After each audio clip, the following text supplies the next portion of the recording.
नमस्कार, मैं हूं अभिनय आकाश और आप देखना शुरू कर चुके हैं प्रभा साक्षी का special show most reliable information यानी एमआरआई। एक मुल्क जो 1948 में बना, एक देश जिसके लिए अंग्रेजी की पदबंध प्रॉमिस्ड लैंड का प्रयोग किया गया, यहूदियों का देश इजराइल, जिसका जिक्र करते हुए हम हिंदुस्तानियों की दिलचस्पी बढ़ जाती है। इजराइल की खुफिया एजेंसी मुसाद, इजराइल का भारत के साथ सैन्य सहयोग, इजराइल का अरब के साथ विवाद, इजराइल का फिलिस्तीन के साथ संबंध। जैसे 32 दांतों के बीच जीभ रहती है, वैसे ही अरब राष्ट्रों के बीच इजराइल है। वो दुनिया का अकेला ऐसा देश है जो बहुत ही छोटा होने व इतने आक्रामक पड़ोसियों से घिरा होने के बावजूद अपनी शर्तों पर जी रहा है, प्रगति कर रहा है और रक्षा क्षेत्र में अमेरिका की बराबरी भी कर रहा है।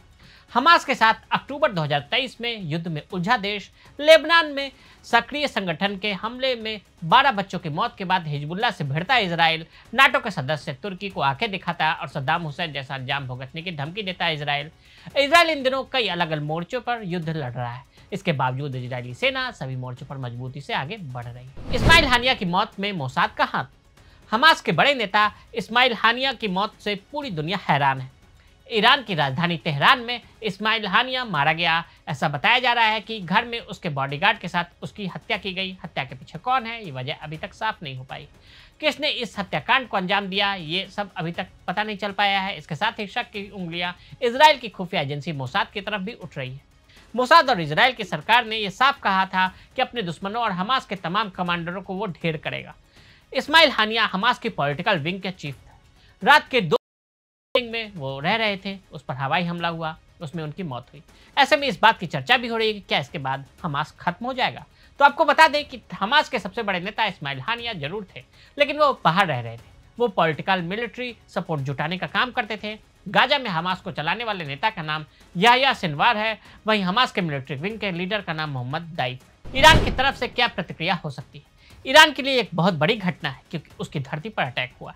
आपको याद होगा कि जब सीरिया में ईरान के कॉन्सुलेट पर अटैक हुआ था, इस ड्रोन अटैक में 7 कमांडर मारे गए थे। इसके बाद ईरान ने बदला लिया था, उसने मिसाइलें दागी थी। इसका इफेक्ट कितना रहा, ये चर्चा का विषय है, लेकिन पहली बार ईरान की तरफ से सांकेतिक ही सही इजराइल की टेरिटरी पर सीधा हमला किया गया। इस बार तो ईरान की धरती पर यह घटना हुई है। ऐसे में अगर ये बात सामने आती है कि इसमें इजराइल का हाथ है, फिर वो पलटवार जरूर करेगा।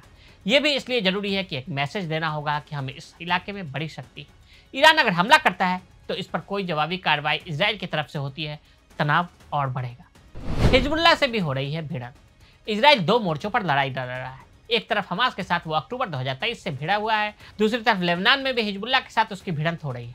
हिजबुल्लाह को भी ईरान का सपोर्ट है। पिछले कुछ दिनों से हिजबुल्लाह के साथ उसकी खटपट की खबर सामने आ रही है। 1967 में सीरिया से कब्जा किए गए इलाके गोलन हाइट्स में मजद अल शम्स पर एक रॉकेट हमला हुआ, जिसमें 12 लोगों की मौत हो गई। इजराइल के स्टेडियम में जो धमाका हुआ, उसमें उन बच्चों की मौत हुई है जिसकी उम्र 20 साल से भी कम थी। इजराइल ने आरोप लगाया कि इसे हिजबुल्लाह ने अंजाम दिया, लेकिन हिजबुल्लाह ने किसी भी तरह की संलिप्तता से इनकार किया। लेकिन हिजबुल्लाह इस तरह के हमले करता रहा है। इजराइल की सरकार ने साफ कहा इसका बदला लिया जाएगा। फिर लेबनान की राजधानी बेरूत से बीती रात खबर आई तो उस पर हवाई अटैक हुआ। इजराइल का दावा है कि एक कमांडर जिसे उसने टारगेट किया था वो मारा गया। हिजबुल्लाह ने तुरंत कमांडर की मौत की पुष्टि नहीं की। तुर्की और इजराइल की एक दूसरे को देख लेने की धमकी।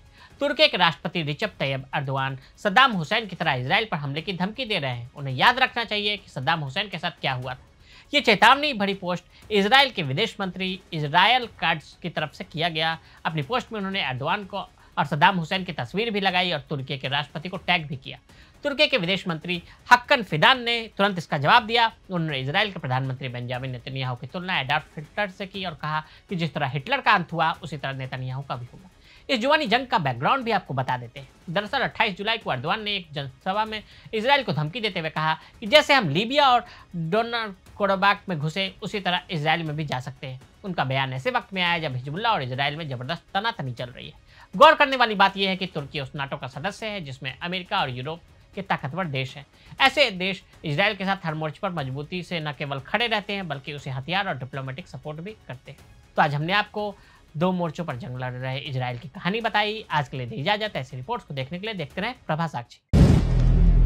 अगर आप भी लेना चाहते हैं देश दुनिया की तमाम जानकारी, तो आज ही सब्सक्राइब करें हमारे चैनल को। साथ ही नीचे दिए बेल आइकन को जरूर दबाएं ताकि हर अपडेट आप तक पहुंच सके।